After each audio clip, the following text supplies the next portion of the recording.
Come on guys, let's learn Docker volumes today.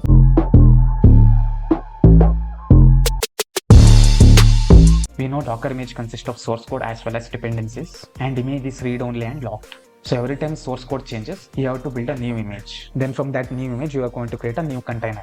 So like this, you are going to create a new version of Dockerized application. Now consider an example of Dockerized web application. Consider this web application has some kind of feedback forms, and users fill those forms and the response will be stored. That response data will be stored inside the container. Now consider source code of this web application is changed. So you have to build a new image and you have to build a new container now. Now the container 1 is deleted and a new container is created. But what happens to the user data that is stored in container 1? That data also get deleted because that data stored in file system inside the container 1. Now container 2 don't have this particular user data. So now data is lost. Now this data is temporary, then it is fine. But if this data is important and it is permanent data, then data generally stored in database. That data called as persistent data. So to store permanent or persistent data, we have something called as Docker volumes in Docker. So in this case, even when deploying a new application version, when we delete the old container and spin up new container, the old data should not be lost. Now let's see how this will work in demo. Now let's create a feedback application first. For that I need source code first. My source code is ready and it is in GitHub, and I'm going to share this link in video description also. Let's clone this repository first. I will copy this HTTPS URL, then git clone and paste this HTTPS URL. The repo is cloned and the code is in Docker volume directory. My source code is here. Now let's create a Docker file, v8 Docker file. This is the node application. So first step will be pulling the node base image. We can provide the node version also here. I have provided 14 as the node version. Then change the work directory to /app. Then copying the dependency file, that is package.json, to current directory. Then installing those dependencies. Then copying the source code to the current directory. Here current directory is /app. Then port is 80 here. And at last we are running the node application. Here we have two separate steps to copy the dependencies and copy the source code, because whenever the source code is changed, every time there is no need to install the dependencies. So this will save the image build time. And we know run will execute while creating the image and cmd will execute while creating the container. And check out my first video for more explanation of Docker file. Now let's save this file. Now Docker file is created. It is in the same directory as source code. Now let's create an image from that particular Docker file. I'm going to run Docker build and I'm going to tag it as wall, and Docker file is in the same directory. That's why I'm giving it as dot here. Let's run this. Now it created a new image. Let's create a container. For creating container, I'm going to run docker run. -p 3000 is host port and 80 is container port. Then -d is for detached mode, and I'm going to name this container as wall-app. Then I'm adding -rm flag so that when the container is stopped, it is automatically get deleted. Then the image name wall. Let's run this now. Now it created the container. Let's access this in browser. If I open this application with my IP address and 3000 port, so this is my feedback application. Here I can give a title for my feedback, and here I can describe that particular feedback. Now if I click on save, then it will create a file in feedback folder. The file name will be the title of this particular feedback, and it will have txt extension. Now let's click on save. Now if I go to feedback folder and my file name, that is super.txt, it will give my description here, that is it is good.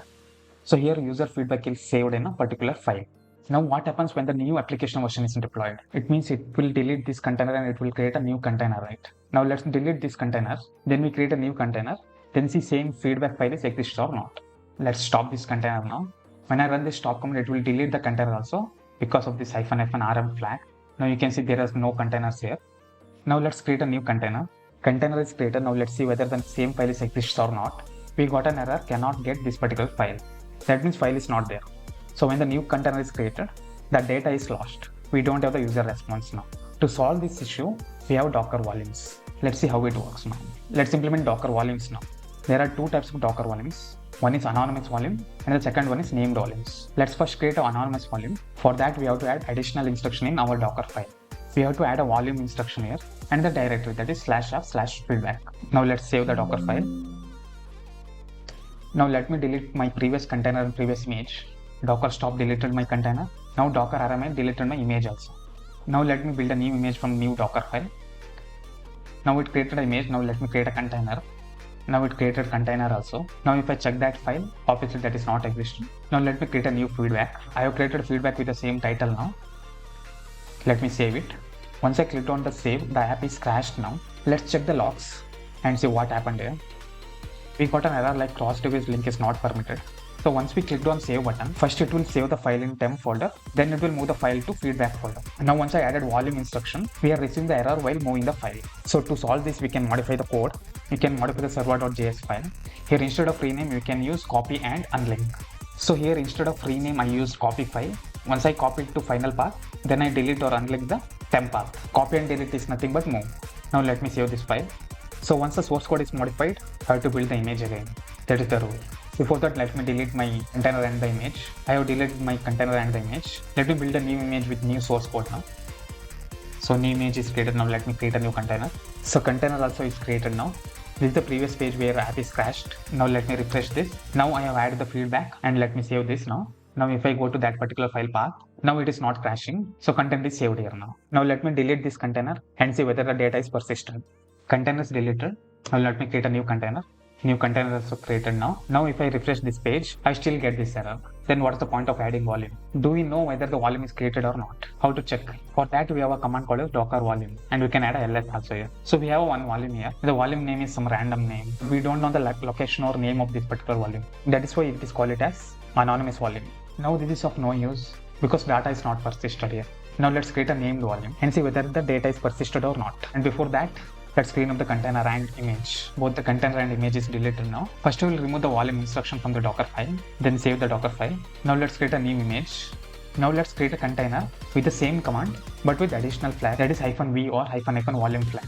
Now this is named volume. So feedback is the name, --feedback is the destination directory. Now let's run this command. It created a container now. Now let's create a new feedback and save it. It is saved now. And if I go to that particular file location, I get the description of the feedback. Now one more time, let's delete and create a new container. Now if I check docker volume ls, I get a named volume, that is feedback. Now one more time, let's delete and create a new container and see whether the data is persisted or not. Container is deleted now. Let's create a new container. Let's create a container with the exact same command, exact same -v flag. Now new container is created, and if I refresh this page now, data is there. If I refresh 2-3 times also, you can see data is there. That means data is persistent. Finally we achieved our goal. With the named volume, that data is persistent now. So that is the importance of Docker volume. Even when the existing container is deleted, the data is not lost. So that's it for today. In the next session, let's see bind, mount and other things. So subscribe and check out other videos too, and keep learning.